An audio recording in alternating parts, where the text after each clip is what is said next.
David Mnangagwa anova the Deputy Minister of Finance panguva ine oya achiexposewa patiri kuona kuti oya achibatiwa nevakomana achinzi is the Mnangagwa family money man, ndiye anovadhisha mari, ndiye ari responsible our enrichment of the Mnangagwa family panguva ine ndobva subscribe or like on the bell icon.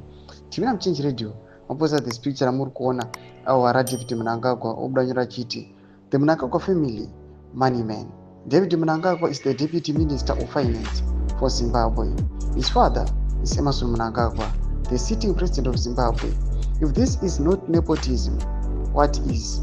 The old Matalas of ZANU-PF are in it for themselves and their families. No one is watching out for the youths and for the rest of us Zimbabwean citizens.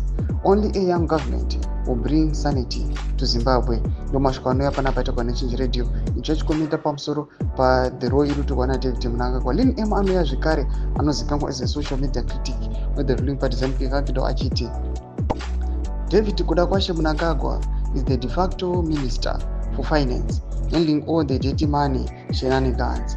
Mutuli is not only a failed economist and professor, but a CC following Kuda Mnangagwa behind and taking orders from his so-called deputy.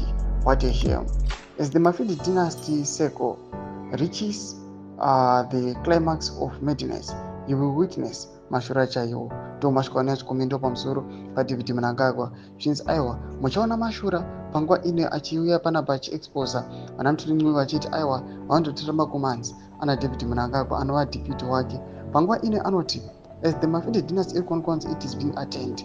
Muchaona mashura nekuda kwe the failed regime panguva ine inoonekwa kunzi iri kuimplementa mapolicies asiriwo ichitadza kuoperata on transparency nekuseva for the citizens panguva ine vachingoita self-saving vachiita zvavanoda. Mbotidze mafunguro enyu muri kundii pamusoro pechitiko ichi mabhena comment section menu zvafunguro enyu. Subscribe, like, chitondha bell icon.